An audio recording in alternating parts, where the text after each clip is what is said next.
not speaking, and use the Zoom chat to talk to each other and to ask questions as well to the panel. So the focus of this session is really going to be a short introduction from the people that are speakers, and then a question and answer session. So as you're listening, just put your questions in the chat, and we'll probably come to you to ask the questions yourself, so that you can really, so we have more voices, I guess, in the conversation, and you can put the question to the speakers in the way that you want to.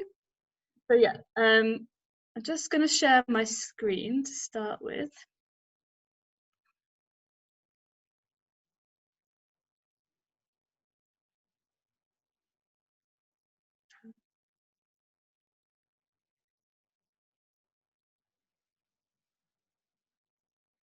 So yeah, welcome everyone to this. Sorry, welcome to this this session, which is called, I called it Public Money for Public Good, to try and disguise the procurement word in there, because I always feel nervous about putting procurement into the conversation or into a title when you're trying to attract people to a session. But really today we're going to be looking at the potential for small and medium scale food producers to benefit from the spending power of local public and also private institutions through procurement contracts. And public money for public good has come up quite a lot in this conference, and it's often used in the context of money that's going to be paid to farmers to manage the land in a certain way for public goods, like clean air, clean water, cultural heritage. But there's another type of public money for public goods, and this is about the amount of money that is spent by public institutions on everything, not just food, but obviously food is one of the things, and it should be used in a way that is beneficial for wider society and economic prosperity, well-being, social value and environmental value. And the public sector actually spends, well, this is the figure I have from the reference we've got, 2.4 billion annually on food, and then the potential money that's being spent on food from the private sector on top of that, so particularly things like universities and large employers, that makes it a very substantial amount of money here being spent on food. And there's a lot of potential for that to go towards supporting more regenerative kind of agricultural processes and more local economic wealth building, community wealth building. And there has been nationally and also in the regions and in our cities kind of increasing pressure on institutions and businesses to think about how the money that they spend on food can contribute towards supporting local economies, to supporting better livelihoods of people in their area, but also this kind of question about kind of what type of food we produce, and is it produced in a way that is regenerative and resilient as well, looking at things like Brexit and the pandemic we've had now. So I'm involved with FoodFutures, which is North Lancashire's sustainable food network, and I joined a working group on food economy and procurement. And through this working group, we look at building kind of the capacity of the local area to supply more food in general to the public, to citizens, to institutions. So we have a Farm Start project, which is just starting in 2021. Yeah, 2021. But on the other side of that, and the reason we have a working group that looks at food economy and procurement, is that we realise that if we need to find markets for this food, and one potential market for this food are our local institutions. We have 2 universities, hospitals, the county council and the city council, as well as other businesses in the area. And we ran a project with Lancaster University, where I'm based, and Leeds University and Leeds food partnership, Foodwise Leeds, in which we looked at the opportunities and the challenges in our 2 cities, or our 2 kind of regions really, Lancaster and Morecambe, and then Leeds. What are the opportunities and challenges there for procurement staff to use smaller scale producers? And we came across lots of different stories in this project. So from the side of the procurement staff, but also from the side, also looking at kind of the need for having more food available for the procurement teams to access more small scale sustainable food producers that were willing to kind of take the risk of procurement contracts. So this project is going to be released on our FoodFutures website next week. And if you want to find out more about the project, we have a space through Lancaster University on this Kiko chat conference space. It's actually, you can't see it on the screen here, it's just a bit further down that list of all the different rooms. There's like a sponsor space, and within that we have something that PDF that shows kind of information about the procurement project, and where you can find out more about the report, and where you can see kind of our policy recommendations, which will be published next week, unfortunately not this week.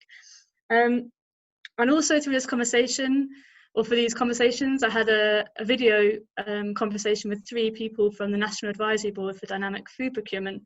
And this is something that's happening at a national level, where they're working with central government, Crown Commercial Services, to actually pilot a new approach to public sector food procurement, which will allow more flexibility and kind of potentially, hopefully, more access for smaller producers. And you can view that video. It's actually on our FoodFutures YouTube site, so there's the addresses on this slide here, and I'll post them in the chat once I finish speaking. And we have Greg Parsons today from the board, and is also from the new Southwest Food Hub, who will be able to explain more about that and take questions. But really what we wanted to do with this session is that we want to look at the producer side of the process. So what is it that enables small producers and others to access procurement contracts? What are the realities of this, and what can be learned from others who have had success doing it? So I'm very grateful today that along with Greg Parsons, we also have 4 other people, food producers with different types of experiences, who are going to share their perspective and then take kind of any questions that you have. So thank you very much to, I'll just stop sharing my screen actually, so you can see people's faces, and they can give you a wave maybe. Yeah, thank you very much to Greg Parsons from the Southwest Food Hub. He's POM support as well, and then a member of the National Board. Nikki Stonebridge from Lower Hurst Organics in the Peaks, who's also a member of the National Board for Dynamic Food Procurement. We've got Duncan Catchpole from Cambridge Food Co and Cambridge Food Hub. We've got Chris Walsh from the Kindling Trust in Manchester. And then we've got Ebba Wilhelmsen from, Modlingen. Maybe you can pronounce this better than me, but it's called a model farm, actually from Gothenburg. So good to give us a different perspective. So yeah, can we hear from you first, Greg? That would be great. Hi, yeah, just introduce myself, Greg Parsons. I'm a lifelong foodie. I had a big birthday this year, so I can be a veteran of the food industry now, I think, according to that. I've worked in all sides of the food industry, like farming, production, marketing, sales, and I've worked across retail and food service as well. I've worked for big companies, small and medium-sized companies, and been involved in a number of startups as well. So I think what has involved me in these circles really is in 2011 I led a local consortium of suppliers to bring together a collaborative group of aggregated supply to supply the big contract for the nuclear power station development in Somerset, Hinkley Point. The EDF, the builders of the power station, said they wanted to buy local, so we brought together the producers to supply that, signed a contract with them in 2014 after incorporating ourselves as a not-for-profit company, and commenced supply. And when I party company with Somerset Larder in 2017, we were spending over £3 million with over 50 local suppliers, employing over 100 people as well to cater, and that will grow to 10 million at peak. So that inspired me to become more involved in this sort of activities, and I've since been involved in a similar project in Cheshire, and also I'm still involved in a project in North Wales. Along the way, I learned a lot about the plan for procurement as brought together by the Bonfield report government, that said that they wanted to spend more money. It's more of the food and drink money with small and medium-sized suppliers, but needed help to do that, which is how the Dynamic Food Procurement National Advisory Board came together, which I sit on with Nikki and others. And then also we've been monitoring very closely the plan for the Future Food Framework, which is a dynamic food platform that will be launched in 2021. That coming to life, and the Southwest was identified as an area to pilot that.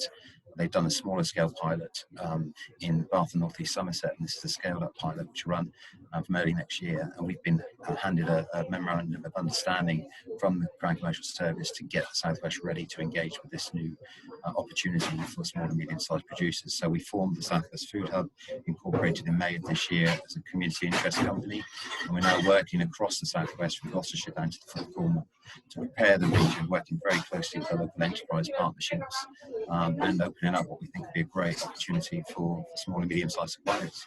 And I'm just to keep the hospitality industry going, I'm now sat in the pub and had some lunch here, so we're filling foods from the chain, and I'm waiting to go to the farm up the road where my cows are. So I'm still very connected to the food industry as well as being involved in the hubs. So yes, I think that's me for now. Is that okay, Rachel? Lovely, thank you, Greg. Yeah, it definitely sounds like you're in the pub. That's brilliant, thank you. Nikki, do you want to give your perspective next? Hi, thank you for inviting me today. I've been working now with Lowerhurst Farm for the last 14 years. Lowerhurst Farm is based in the National Peak Park in Hartington in Derbyshire. It's an organic farm. It's got about 300 acres of land here. And when I joined the farm, they were selling their produce mainly through their butcher shop at the farm and online sales. I think Andrew was probably one of the first to start doing online sales. And he was selling it mainly to restaurants down south, and is struggling, like many farmers and like we still do today, to balance our carcasses. And so that was the challenge that Andrew set me when I came to work for him. And we thought, couldn't we sell to our local school? Wouldn't that be easy? Couldn't they buy some of our beef mince from us? And when we approached them, we soon found out that it was a very much more complex market, and that they were buying from their local council. And if we wanted to supply, we needed to go through the local council and work with them and supply their 350 primary schools, not just the one. So we went on to attend a Meet the Buyer event back then, and we were lucky enough that the buyer was very interested in what we wanted to do. They wanted to support local businesses, and they were prepared to sort of help us along the road. That we asked them questions, they said this is what you needed to do. And so we made ourselves a tick list, and eventually we got through that tick list and found a product that we could supply them at the right price. And we founded Lowerhurst Organic 12 years ago, and we reinvested in the butchery and set it up so it could be an accredited site, which was what the council needed us to do. And we started supplying the council in the autumn with our product. And over the last 12 years, we've seen the marketplace change quite a lot. We've gone from being a lot of council-led authorities buy to academies. We've seen lots of private caterers come into the market. But I think today where we sit is that there's a real desire for local food again, and it's a real chance for producers, especially with what's going to be happening in the southwest with trials taking place down there, for producers to now start to think, what can I supply and how can I go about that? What do I need to do? There's time for them to think about it and start to get ready for it. And so that's where we're sort of at today. We are supplying schools in our local area. We supply Manchester University. We don't supply any hospitals. We did do, but that we don't at the moment. And I'm also involved, as Greg said, with the dynamic food procurement, representing a small producer, farm producer, and what challenges we found over the last few years. Brilliant, thank you, Nikki. That was great. Yeah, Duncan, do you want to follow with that from that? Okay. Well, hello everybody, and thank you very much for coming along to sort of join this session today. Yeah, so my name is Duncan Catchpole. My background is, for 20 odd years, I've been running an organic fruit and vegetable box scheme. I also am a founding committee member of Cambridge Sustainable Food, which is the organisation responsible for Cambridge's inclusion in the Sustainable Food Places network. But most pertinently, I'm leading what's known as the Cambridge Food Hub project. So I think my role within all of this is very much in terms of supply chain coordination, and in particular, I sort of take an interest in short supply chains and direct trade.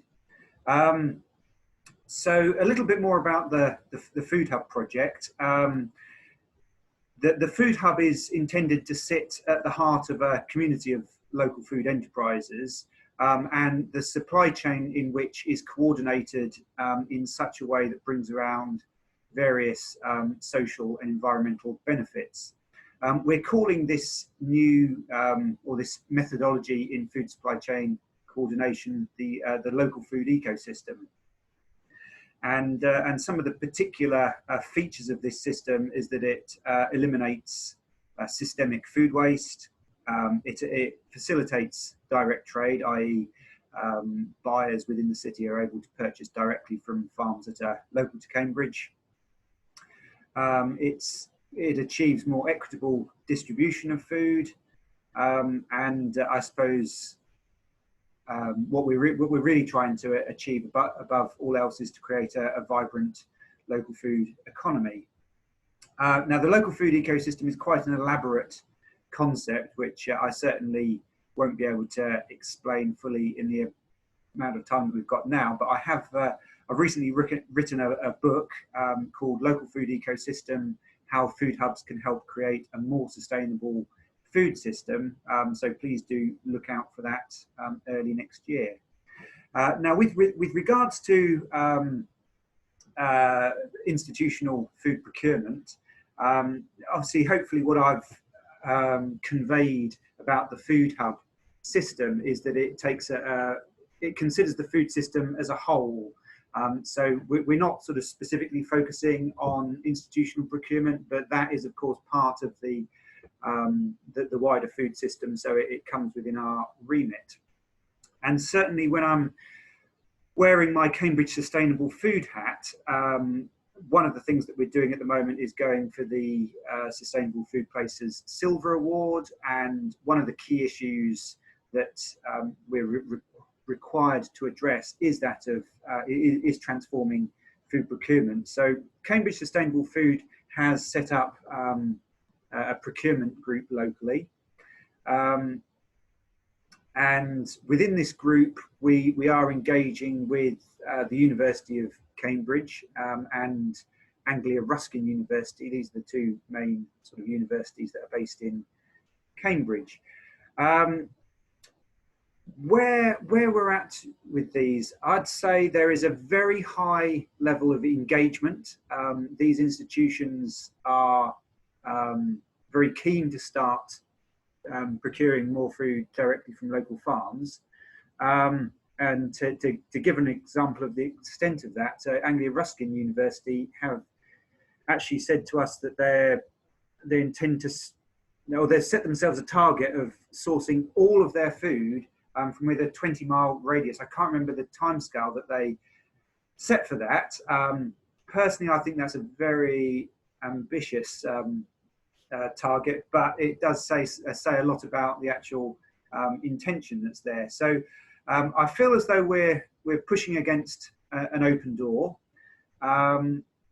However, not much, as things stand, not a great deal of food has actually been supplied into these institutions. And unfortunately, and I'm sure a lot of people are going to say that this will be a recurring theme of this particular session, is of course COVID came along and really everything sort of fell off a cliff almost immediately, and a lot of these catering institutions have just shut down. What we have been doing, that there are two colleges in Cambridge in particular who we have started working with, Darwin College and Pembroke. And what we've mainly been doing them with them is they've been participating in what we call our green coffee shop scheme. Now, our green coffee shop scheme illustrates the concept of food supply chain coordination that I was talking about. We've been delivering barista style oat milk to local coffee shops and other sort of catering establishments. At the same time as delivering that oat milk, we've been collecting the used coffee grounds, and we take those away for recycling. Before lockdown started, we were actually collecting a ton of coffee grounds every week. Half of them went to a recycling plant near Huntingdon, where they got turned into coffee logs, which is a combustible solid fuel. And the other half went to a local organic farm who composted them and used them as a medium for growing oyster mushrooms. And then obviously when we're out at the recycling plant, the coffee logs are one of the products that we brought back and sort of distributed in the area. And when we went to the organic farm, obviously our van came back with full of organic veg. So the point being is that the van was never empty, and it was allowing the cycling of a resource, i.e. the coffee grounds, in a financially viable way. So yeah, we've had two colleges who have been participating in that scheme. So that's a foot in the door to bigger things. But I think in general, although they're very high levels of engagement, they're waiting to see the actual food hub itself be built. And that I'm just going to sort of get out of the way, because this image behind me, that is the architect's vision of the food hub that we're sort of going to be trying to build in Cambridge. I think that's enough about me. Thank you, Duncan. Chris, do you want to give us your perspective for Manchester? Sure. So my name's Chris, I'm from the Kindling Trust. We were one of the co-founders of a multi-stakeholder co-op called Manchester Veg People, probably a decade or so ago now. And what we set out to do was bring buyers and producers together. So as a multi-stakeholder co-op, we would have meetings where buyers like cafes and restaurants and large institutional buyers like the University of Manchester would be sat with our staff and our growers. At the moment there's 7 farmers and growers as part of the co-op. And we would collectively try and work out how we got local organic fruit and veg, fresh produce to those buyers as efficiently as possible. As I say, we've been going about 10 years, and up until last year, we were probably selling about £250,000 worth of veg.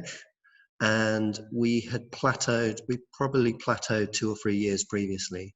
And we were at a place where we were employing 2 or 3 people. We had a lockup, we had a couple of vans, and we'd do deliveries twice a week.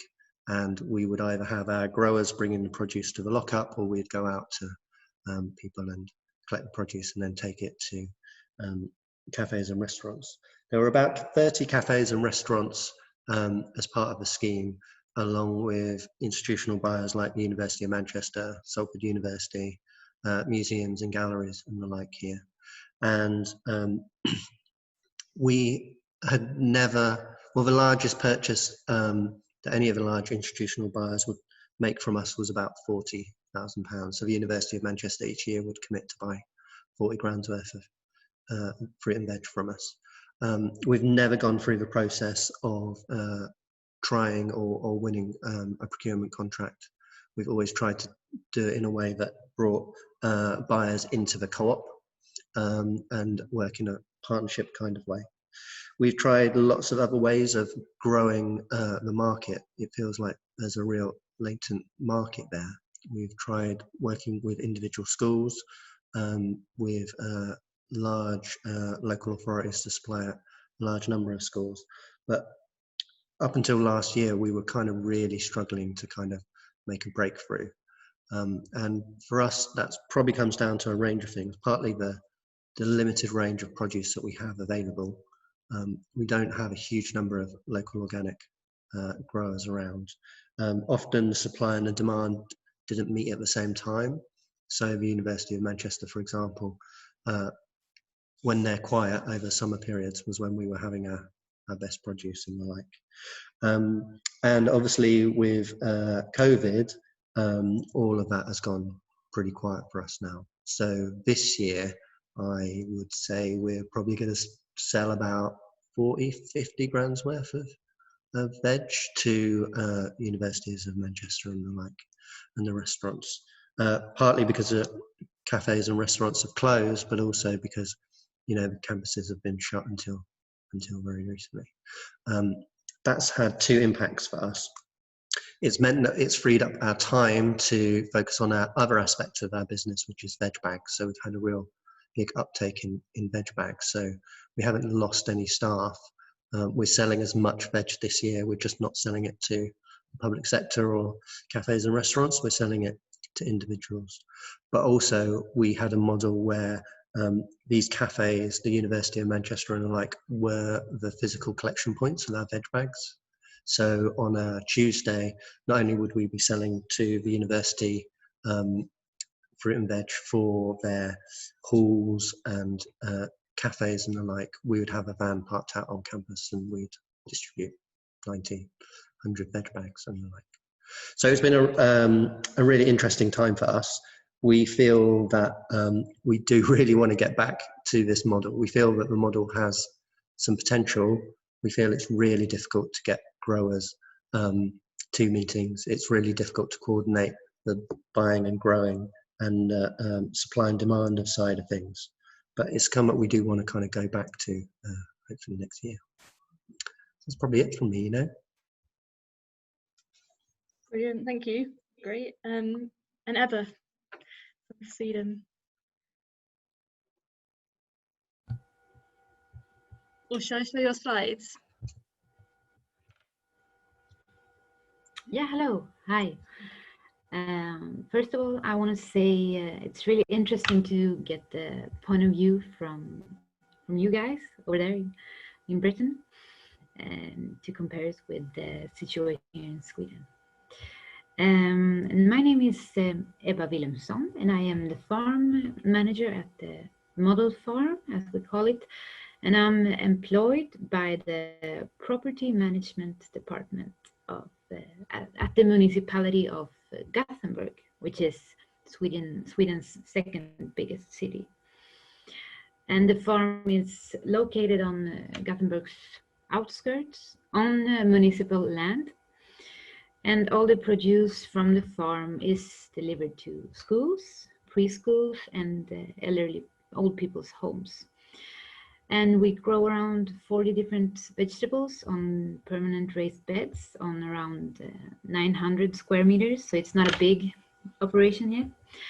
And we use the principles of market gardening and techniques of bio and intensive agriculture.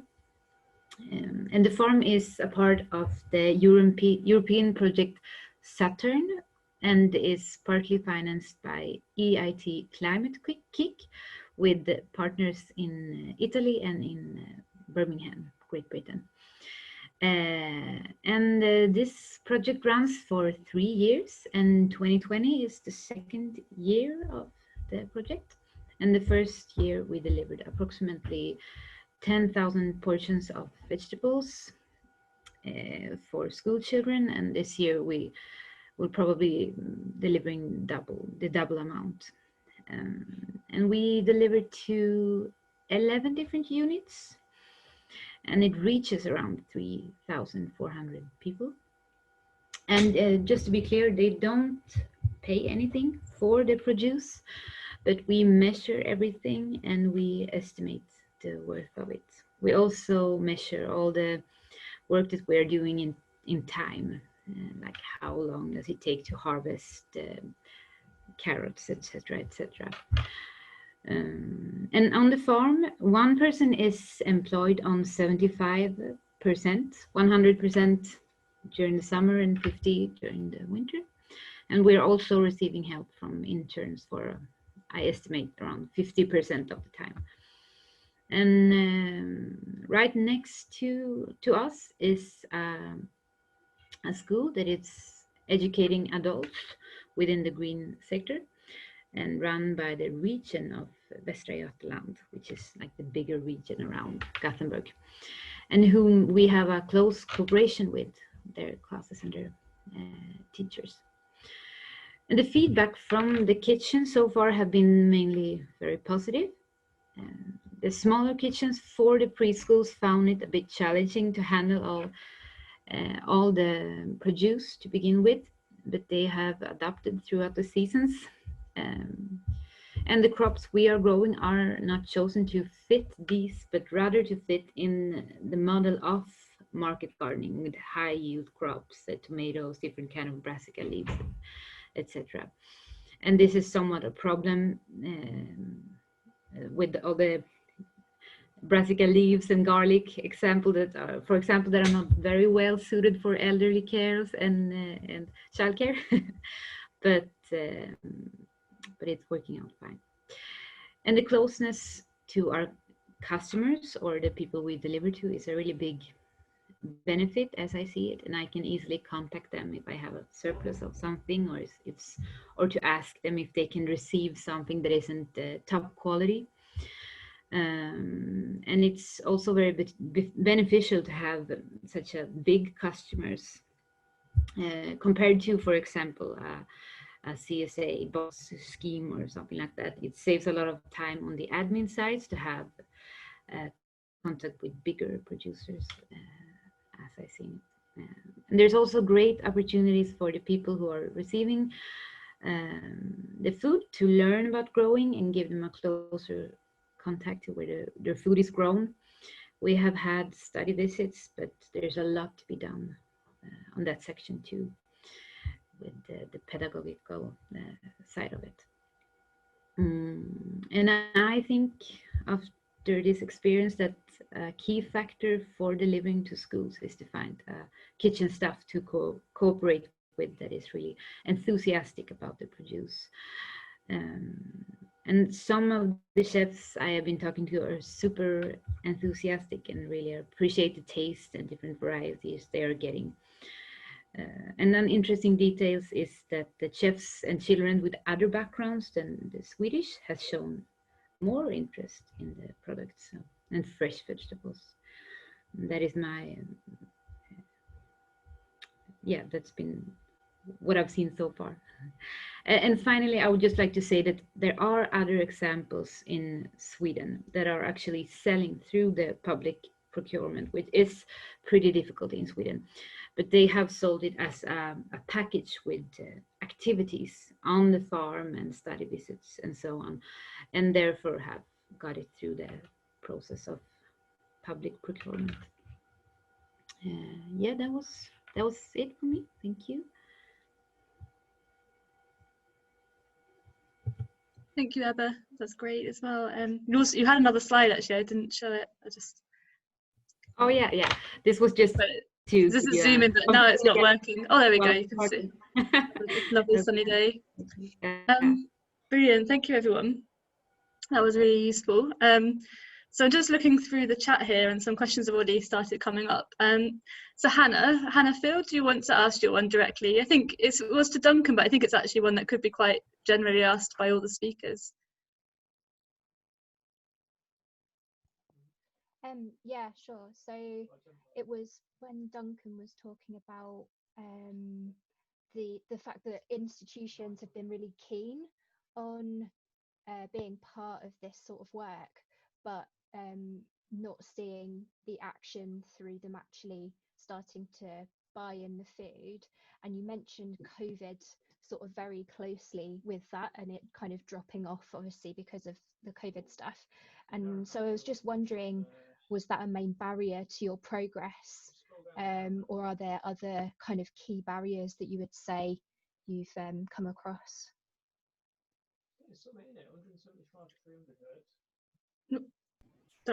Yep, shall I go ahead and answer? Yeah, if you pick that up first, and then probably others will have something to say around that topic as well.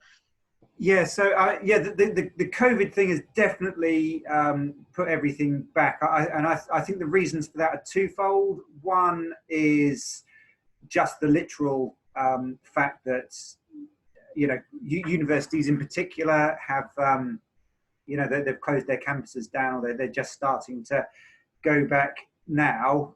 So there's the fact that they just haven't been operating, and then there's that the whole thing is that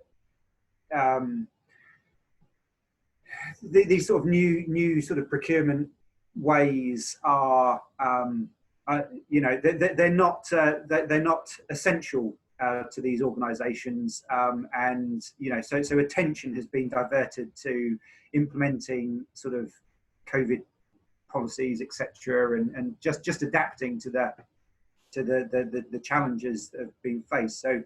And I'd say that we ourselves, and by the sounds of it, Chris has experienced this too. You know, we've also had, you know, we run an organic vegetable box scheme business. So we also have had to, our priority became coping with all of that. I mean, our organic box scheme just went crazy, where we shot well over 1,000 boxes per week within a very short space of time. So all our energy was diverted simply to coping with that extra demand, and while also having to implement social distancing in our workplace and all this sort of thing. But I think your question really, Hannah, was what are the sort of other main barriers?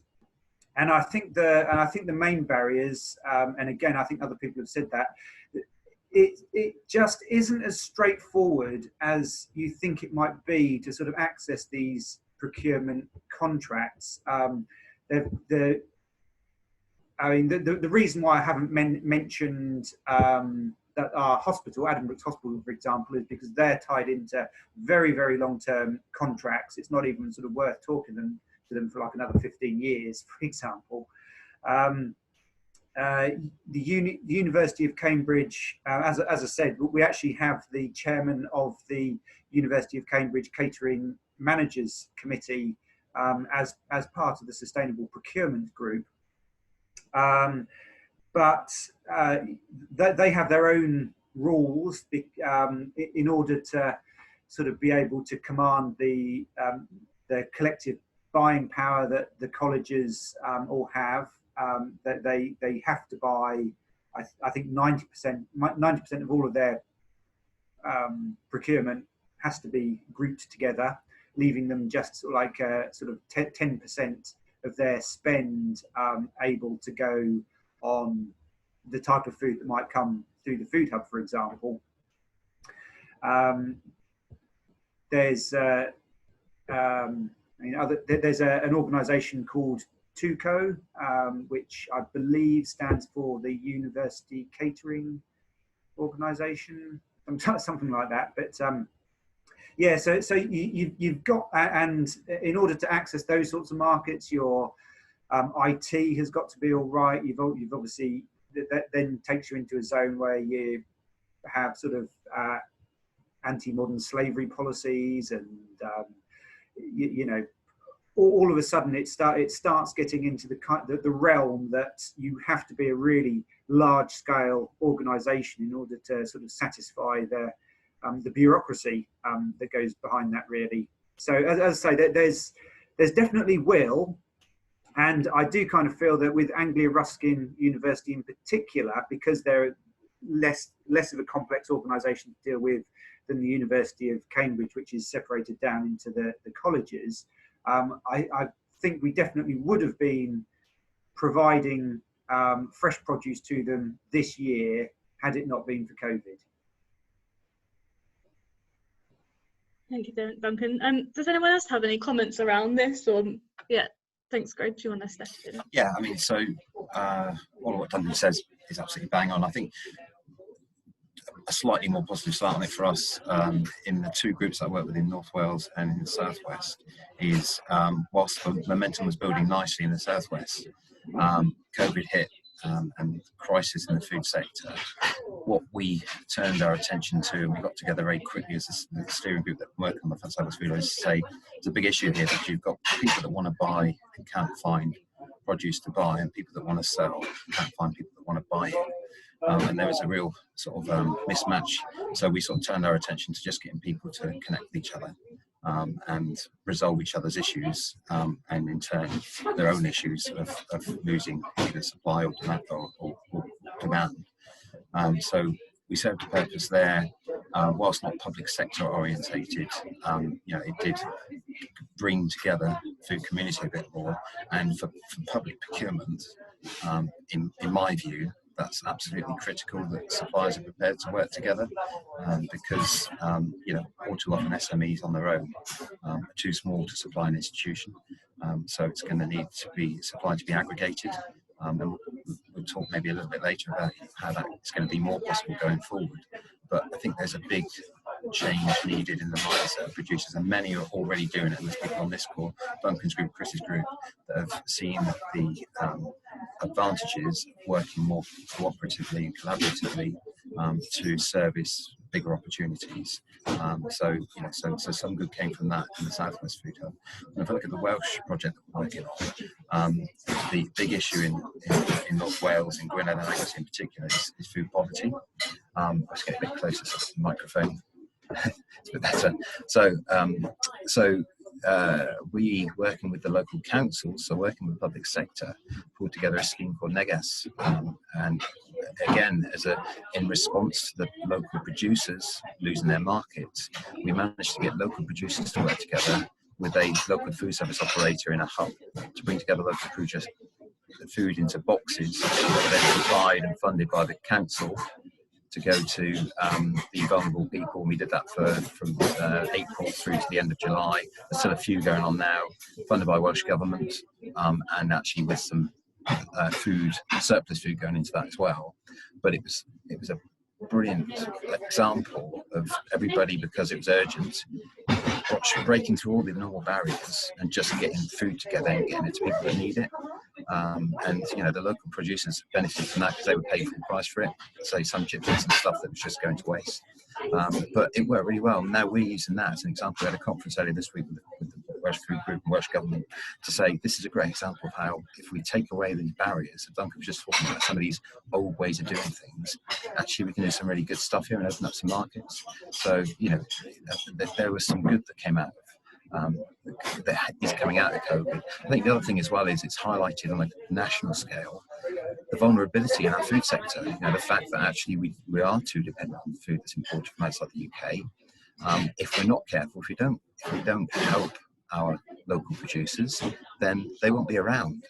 Sustainability starts with commercial sustainability, and we're quite rightly laying other challenges to producers to produce more in line with what the environment needs, and to look at the long-term sustainability and to generate local economies.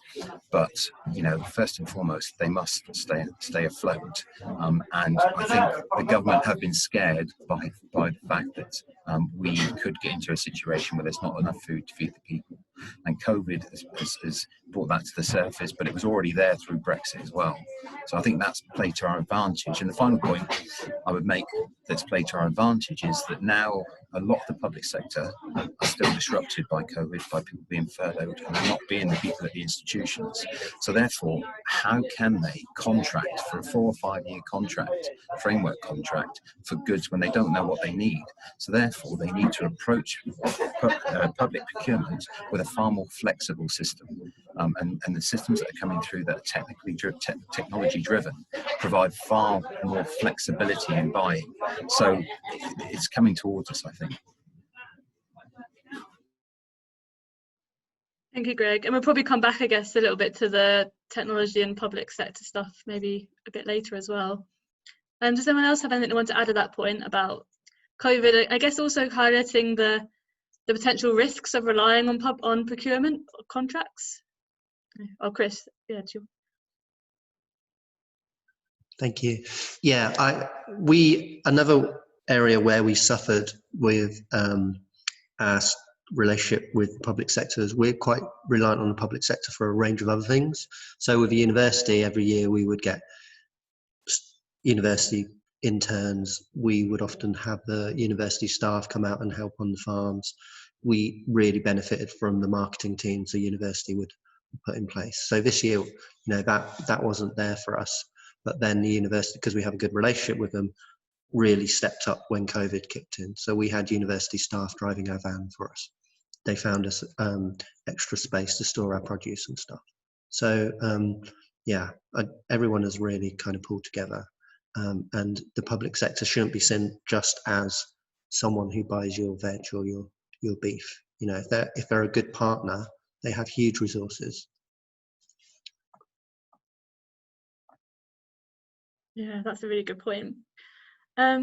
Nikki, have you got something to say as well? Yeah, that's great. I agree with what everybody else says. The only other thing that I would add that we've suffered with COVID is really losing that engagement with the people that we supply. So yes, we've got the contacts with the buyers still and our products are going out, but we used to have, lots of children come to the farm to do farm visits. We used to go into schools to talk to the kitchen staff so they could see where their product was coming from. And obviously COVID has stopped all that. So, that is something that we're having to think about, how we can go forward and what we need to do to try and get the people again engaged with their food and where it's coming from, so they just don't see as a product in a box that arrives for them to cook, that they know where it's coming from. So COVID is affecting the engagement process, I suppose, and building the knowledge about where their food's coming from. But I think for producers at the moment, where buyers aren't necessarily talking to you or new buyers, it's a good opportunity for us as a producer to revamp our recipes, to look at our products, to look what's going to be needed going forward. So we've also been doing that. I'll give you an example. So obviously meat, people are wanting to reduce meat on the menu. So we're looking at, instead of just taking our minced beef directly off the menu, can we add vegetables to it? Where do we source the vegetables from? How do we manage that process? So there are some opportunities that are coming out from COVID as well. It's giving us a bit more time maybe to think about different things. Yeah, very interesting. Okay, I'll just move on now to Anna. You had a question here. I think maybe it was directed to Ebba, but I'll let you ask it. I'm gonna have to remember it. I think, so Ebba, I just want to understand your model a bit better. So at the moment, is your whole operation supported by grant funding? And if yes, what's your plan or your strategy after the 3 years? Like, have the schools you've been working to indicated that they will pay for the produce, or what's your plan after the 3-year grant? And the other thing is, what's your relationship with the school as well? Are you literally just giving them free produce, or are they helping with crop planning? Do the schools come to your sites? Are you building up partnership working, etc.?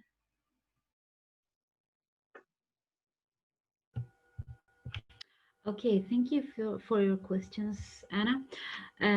Yeah, just to be clear, this is something very new for us in Sweden. I am, as I know, the only person who's employed by a municipality to be a farmer, which I think is really exciting and has a lot of opportunities just to kind of raise the idea that that's something you could do, if you know what I mean. Another way of kind of using public procurement to grow food.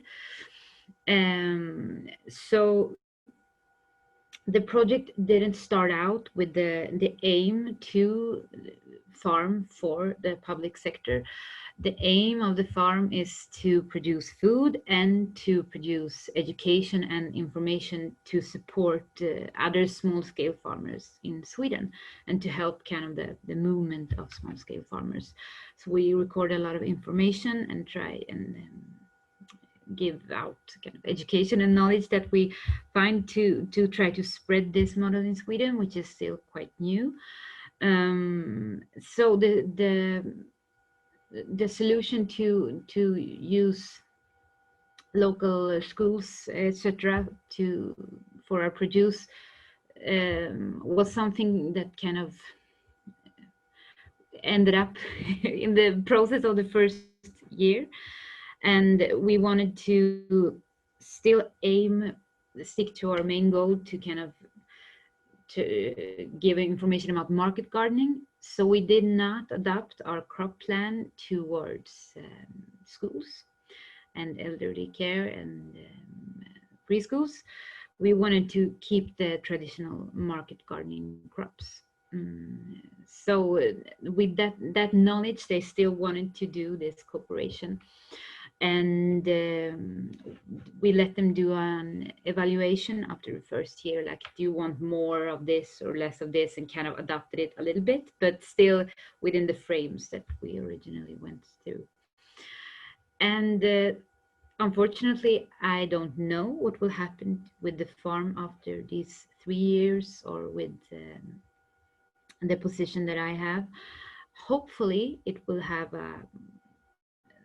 something new and be financed in some other way, and hopefully we will rise this idea that schools can use these kind of local producers for their food chain, but I'm not sure yet. That's the unfortunate answer, but we're working towards finding financing in some other way, and I hope it will work one way or another. Yeah, was that answer to your questions? Yeah. Okay. Yeah, but there was a quick question here from Duncan, who said about, he says, do you know much about food procurement in Stockholm? Is there anything going on similar there? Can I expand on that question? Yeah. Yeah. So yeah, about 4 years ago, I was invited along to a food conference in Krakow, and because it's a few years ago now, my mind's getting a bit sketchy. But Chris, one of your colleagues went to this as well. So no, I can't remember his name either. But while we were at this conference, one of the other delegates was the procurement officer for the city of Stockholm. I believe her name might have been Britta. But anyway, she was telling us how public procurement in Stockholm is something like 90% organic. And obviously this is 4 years ago, so you know that's been in place for a while. I was wondering if Ebba knew much about that, because that seems like a very exciting sort of exemplar of what food procurement could be like. Well, Duncan, yes and no. I don't know much about Stockholm, unfortunately, but in the region of Stockholm, I used to work at the municipality of Södertälje, which is right next to Stockholm, and it's in the same region. And I don't know if they are cooperating with Stockholm, so maybe Britta was also working with them or something like that, but they are working a lot with the procurement there, and they are buying food from local food, small-scale farmers, which is one of the examples I told you about earlier. I actually called them up and talked to them the other day because I knew I was joining this session. So they are finding ways through the procurement by selling it as a package with study visits and everything. And so they write it in the contract that they will have more values than only the food. And then they have different kind of services within this package. But they charge for these study visits as well, which is important for them. So that is one way they are doing. They're also working a lot with local produce, more big scale, and trying to find crops that are well fitted for Sweden. And they are working with, like, I don't know the word in English, gråät, things that are very well grown there, and trying to make people in the schools used to these new kind of crops and kinds of food that we don't usually eat, but that are very well fitted for the environment. So they're working with the behavior and habits of the school children to make them kind of influence their parents and their families to, in that sense, getting more local produce from others.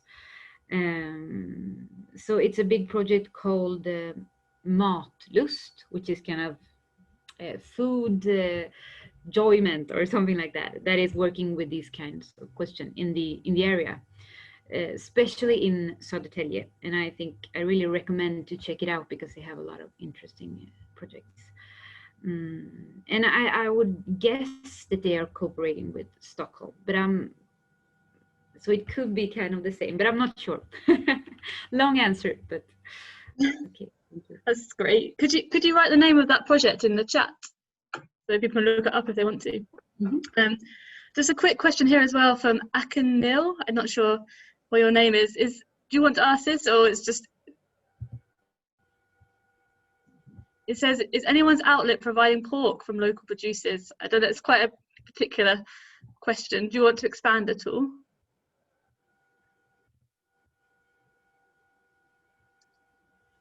Does anyone have a quick answer to that, or maybe we'll move on from that one? Okay, so Callum, you ask an interesting question here about kind of the prices offered by public sector contracts. Would you like to ask it?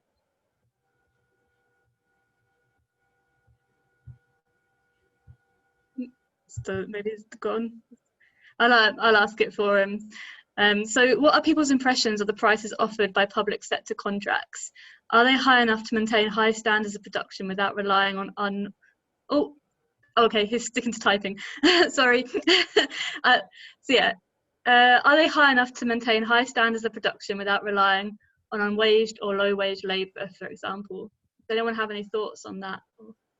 Chris, do you want to go first? Yes, so the way that we operate ours, and it doesn't work perfectly, is we have a crop planning at the start of the year, and buyers would come along and say that they'd like this or that.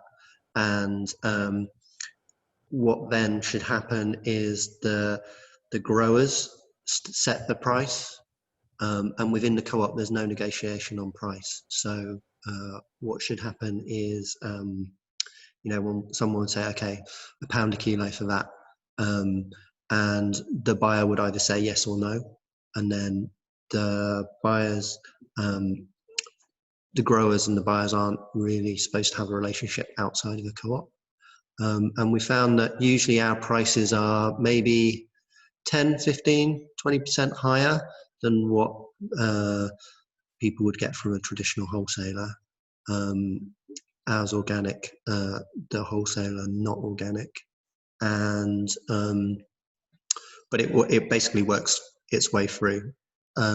University of Manchester have come back and said that extra price they're paying doesn't impact them. They either pass it on to the consumer, or they see loads of savings in kind of reduced food waste or whatever.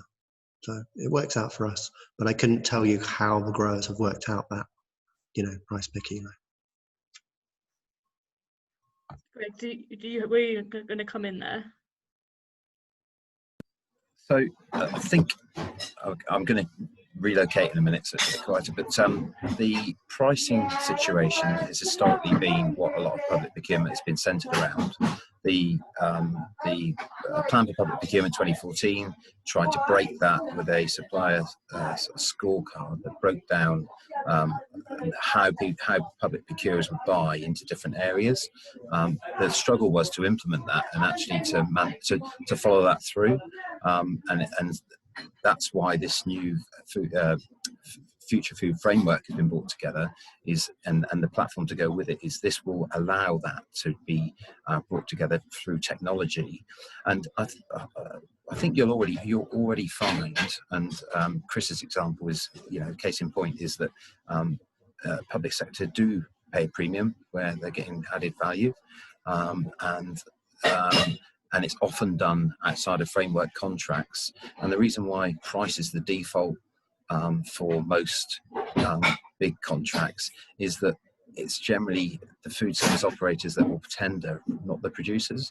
And what they're really doing is that, you know, they're a logistics provider, and they're supplying you know, a more limited range that is only competing on price. Whereas going forward, the intention is that it will be that focus will be on a lot more things, including sustainability, social value, local economic value, and that will provide more opportunity.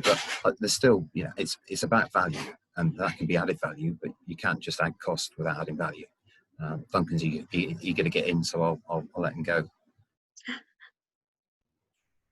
I think a couple of points I think are worth adding to this this particular point. One, of course, when it comes to procurement with public money, price is actually a sort of a legal obligation. So there is a legal obligation to sort of go with what is the best priced option, which I believe legislation changed recently to sort of address that. But another point that I think is worth bringing up, and perhaps one of the I'm going to say both barriers but opportunities we've experienced with the Food Hub is I feel that the buyers that we've been talking to with the universities are more interested. It's the local aspect that is of interest to them more than it is the organic, and because we're very geared up for, and you know, all of our suppliers and growers that we work with are organic. But I still feel that being able to create trading relationships between local non-organic farms and these institutions again is a stepping stone in the right direction. I think just to add to that, the intention going forward, and I'm talking forward, not backwards, is that a new marketplace will be opened where anybody can join and the public sector can buy, and the public sector organisations can choose how they want to buy. They could set at a strategic level that they want to buy from within 30 miles if that floats their boat. They could set that it's going to be organic. They could set that it's going to be cheapest available. But the marketplace that will be available to them that people will have the opportunity to join will open up everything. And where price will become less of an issue is it will be a very efficient supply chain. So within the future food framework, you have the producers at one end, suppliers at one end, you have the buyers at the other end, and in the middle you'll have a logistics company and a logistics specialist that will be procured purely for collecting, consolidating and distributing goods. They won't be therefore trading those goods. They will simply be focus on the logistics to make sure it's as efficient and obviously as carbon neutral as possible, but also and these costs will be transparent. So you haven't got a loading of margins through the chain. You've got costs and obviously there will be margins made, but you haven't got this at the moment, this sort of it's a bit of a dark art, it seems sometimes, with retrospective rebates and overriders that seem to bump up the price by the time it gets to the other end. So Duncan's quite right to point out that public sector have got to spend our money effectively as prudently as possible, but you know, that doesn't prohibit value added where it's needed, and it's become extremely fragmented, public sector buying. You know, I've always worked in food, as I've said already, but I was astonished digging a little bit deeper how fragmented the public sector market is, and it needs to be retightened, and it needs to be retightened around the proper principles, and they need to be aligned with other government objectives such as health, such as sustainability.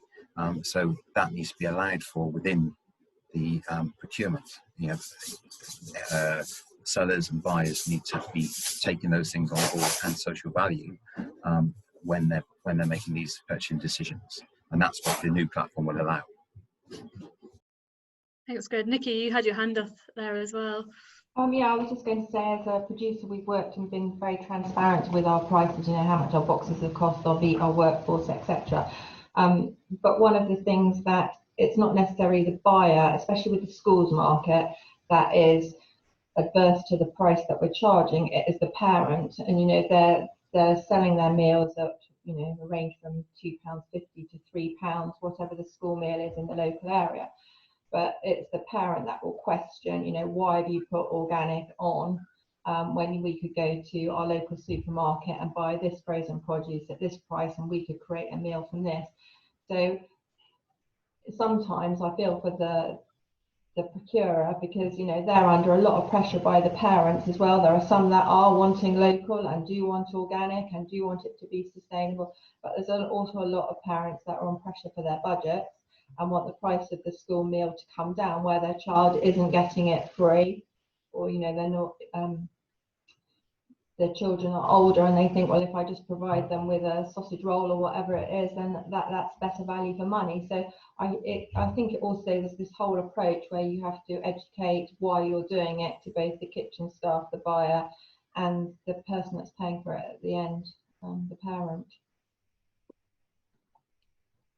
Yeah, that's very true. And I think there's kind of a theme that's coming out here, and picking up on what Peter Sampson's written about kind of the client taking the opportunity of things that could act as leverages to get kind of encourage local institutions or work with councils to say, you know, you need to include not just price, but go for organic or go for certain types of products. And you've mentioned here the climate and nature emergency. Do you want to expand a bit on that?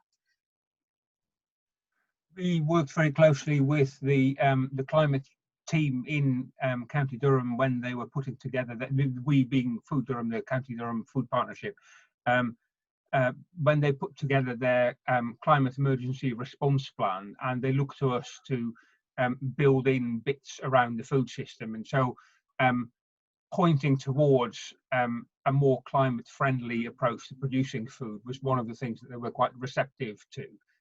But because you're talking large institutions, the translation of that into action is a little way off yet. It's in the climate response plan, it isn't yet in the procurement policies and things like that. But because certainly Durham County Council has taken quite a proactive view on how they respond to the climate emergency, they will catch up, but we'll have to remind them that needs to be brought into their procurement specifications for food. And certainly in County Durham, because we haven't really got a particularly strong fruit and vegetable sector, we have got quite a lot of upland farming. So things like whatever meat they buy could well easily come from either organic or pasture fed or any of those type of labels, and at least push in the right direction. Yeah, does someone, oh yeah, Nikki, you pick up on that. I just wanted to add, there's a new, I don't know whether Greg's still there, but when we had a meeting with the Dynamic Food Procurement group the other day, there is a new social value policy coming out, or that it's live, isn't it, on the that procurers are going to be looking at as well. Is that live now, Greg? I don't know whether it was coming out or whether it's gone live, the new social values. I thought I'd gone somewhere quieter, it's noisier. Yeah, it's the Cabinet Office spoke to us about they're actually doubling the sort of point scoring within the tender process for social value. They're going to circulate the details for it. I couldn't quite understand whether it was live now or going live.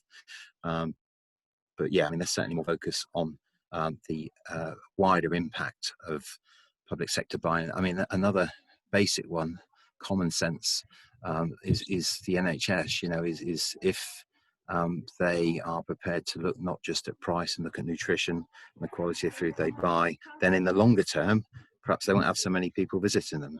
And you know, this is like, you know, obviously it's not rocket science, but it's just the way in which people are now being encouraged to think.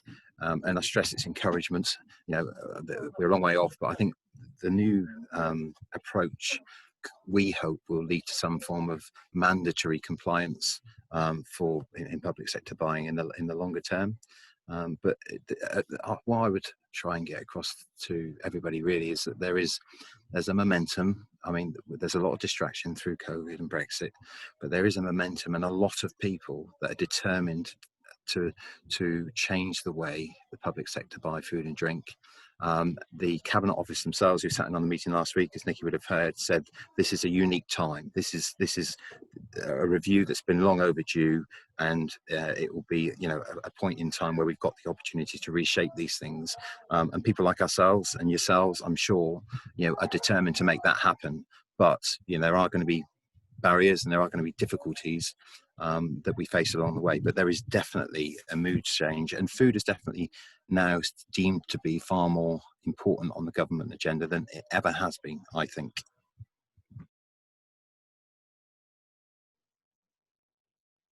Yeah, and Greg, could you just expand, or Nikki, a bit about this, because you spoke about the Future Food Framework.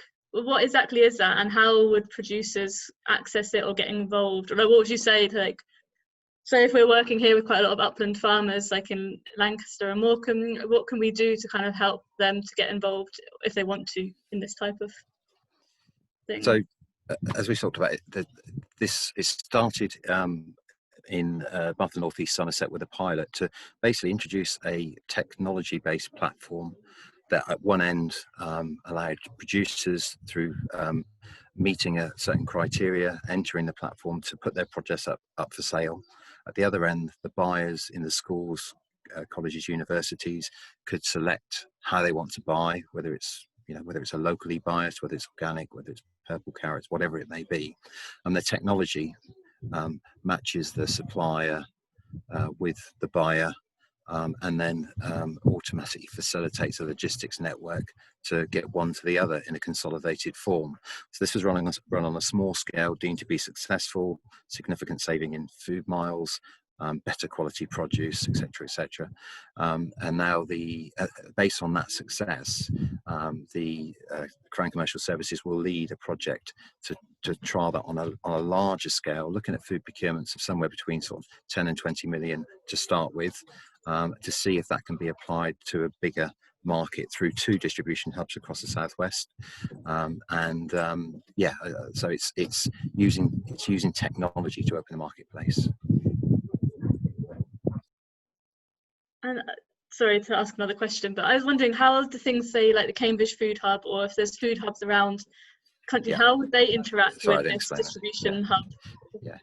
So the pilot's in the West Country and in the Southwest. That will kick off, we're hoping, in early 2021.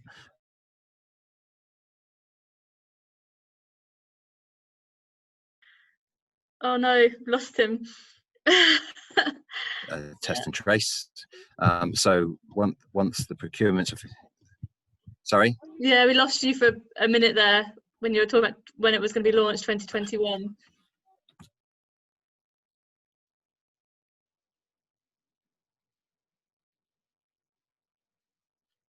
Greg, do you want to try again? I will. I'll try again once more, and then if not, I'll go somewhere else and get a better signal. So the trial will be in the southwest of this new hub. Once that's been successfully trialled and deemed to work, it will be then spread nationally through 17 regions with distribution partners, logistics partners in each region. I think for now, you know, it's why we're keen to sit in on events like this and explain what is happening. I've shared with people on the chat our website address. Keep your eyes on what we're doing, but we're just trying to make everybody we can aware of what's going on, working in partnership with people like the NFU, with all the local enterprise partnerships, so that people can start to think about how they can engage when it does come to your region. And in the interim, I think, you know, it is extremely difficult to get involved in public sector procurement, but people do need to understand a bit more about it. You know, I think that's the same across all food markets.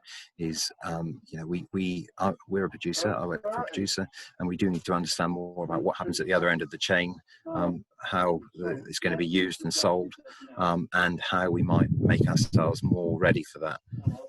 So Duncan either wants to go to the loo, or he's got a point.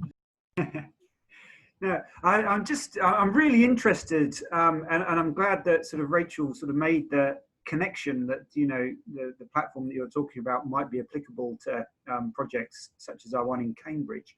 And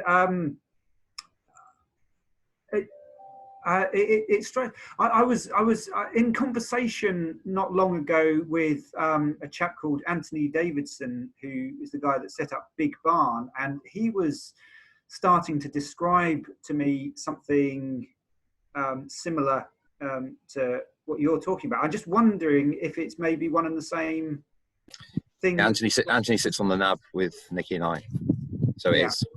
Right, excellent, yeah. While I'm unmuted, can I say something else, which is a bit it's changing the topic, but it's picking up on something that I'd sort of said before. Yeah, so I've since been and done a little bit of research. I'd asked that question to Ebba about this thing in Stockholm because I felt that was quite an inspirational example of sort of citywide food procurement. I'd got it wrong, actually. I've since looked. It was Copenhagen, not Stockholm, that we were talking about. And the name of the person who was the procurement officer there is Ms. Bettina Madsen, or Bettina Bergman Madsen.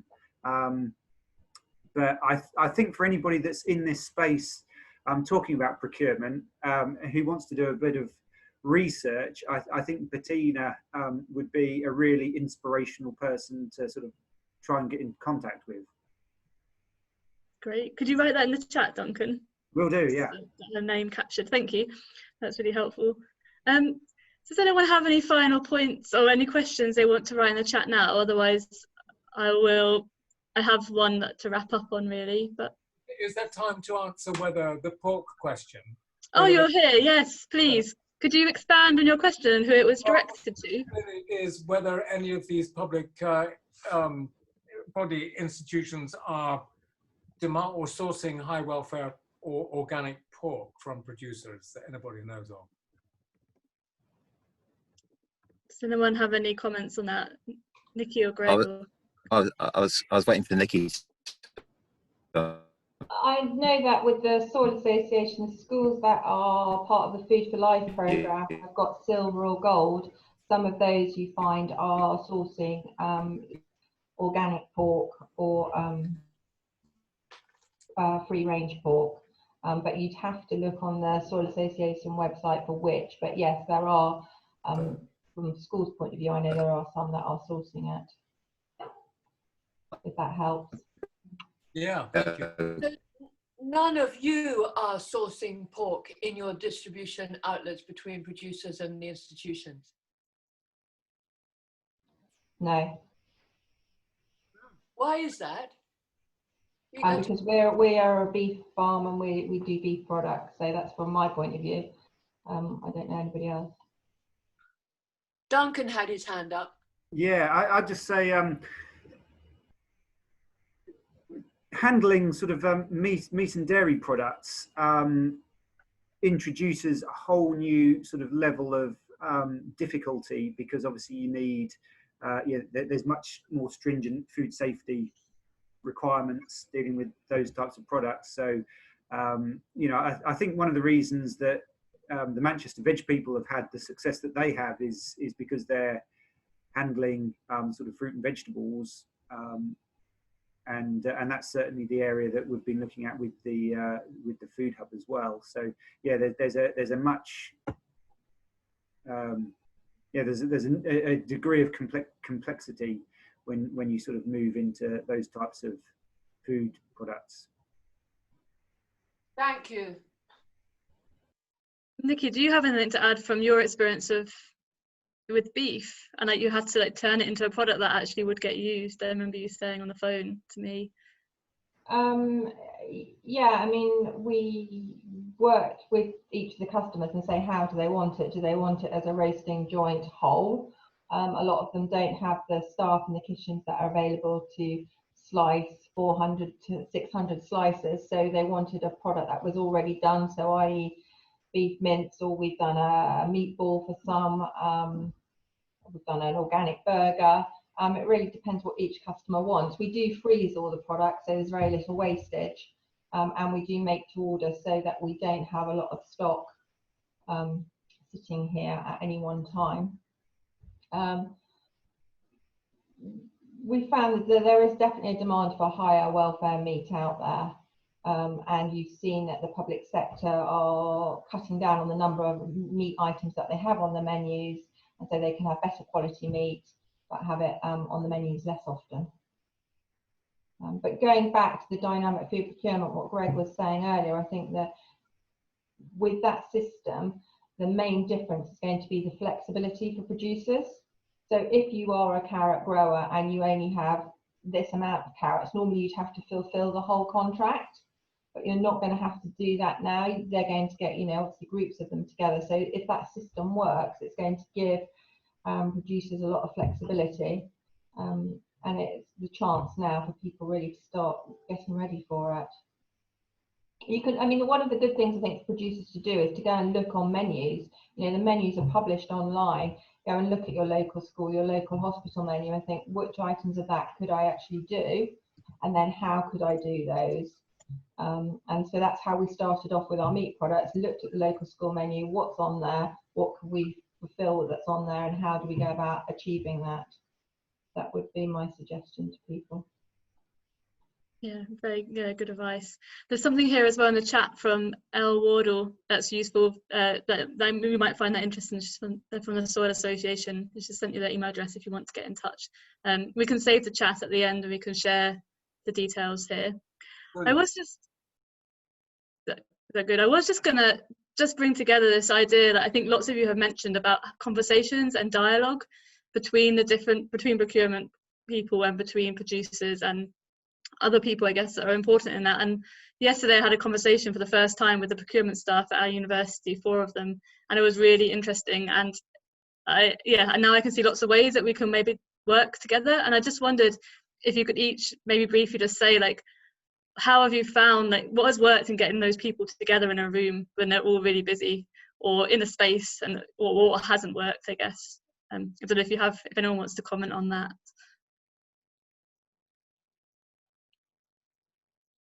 Chris, do you want to go first? We start with the chefs and get the chefs to work with us to get procurement on side.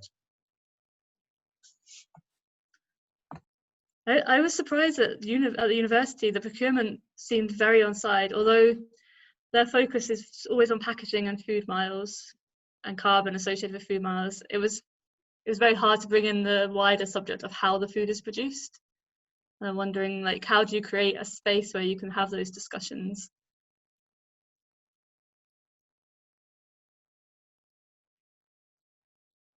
Hannah, have you had much at the University of Cumbria? Like, do you know what's going on there in terms of procurement? I've not been involved with anything, but I know that there was the whole thing around plastics. So there was that element of packaging that was considered really important, I think, and they looked at how to reduce their plastic packaging. But other than that, I don't think the conversation's been had. And this area of work is really new to me. I've come to it through I'm going to speak to you about it, but through the Food Farming Countryside Commission work I'm doing, looking hopefully at food procurement. I was just wondering if that's something we could look at with the university. But yeah, I don't think anyone's or if they have, I don't know about it. So yeah. Oh, thanks so much. Okay, does anyone have any last final comments? And if not, we'll wrap up. Unfortunately, I think we've lost Greg, so I'll have to send him some thanks, but I think he covered most of the things that he wanted to cover. And if you're interested in his dynamic, or in the dynamic food procurement, there's a link here to a conversation I had with Greg Chrissy, who worked for Southwest, or Bath and Northeast Somerset Council. So she was a procurement professional that kind of got the pilot started there. And Rich Osborne, who is kind of the main, he's designing the technology, I guess, that's going to be used for the approach. So you can see the video conversation here that I had with them on Zoom. Yeah, so does anyone have any final comments from the panelists? No? Great. Well, thanks very much. Thank you to you all for coming along. Oh, is this Greg joining us now by phone? Greg, is that you? We're It just is, yes, wrapping hello. up actually. I was just asking Okay. if anyone had any final comments, and I've shared the video to the conversation that we had with Chrissy and Rich in the chat as well. Great. Did you have anything final to add? Well, did we answer the question about pork? Yes. Yeah, Nikki Good. and someone from the Soil Association has also put a useful link in the chat that we'll share. Great, great, good. Okay, now my final comment would just be difficult, but be optimistic and about opportunities with public sector procurement, and where you can support the work that we're trying to do to open it up, and work with other suppliers. Yeah, that's key. Lovely. All right, I'll say goodbye then, and thanks very much, and have a nice afternoon.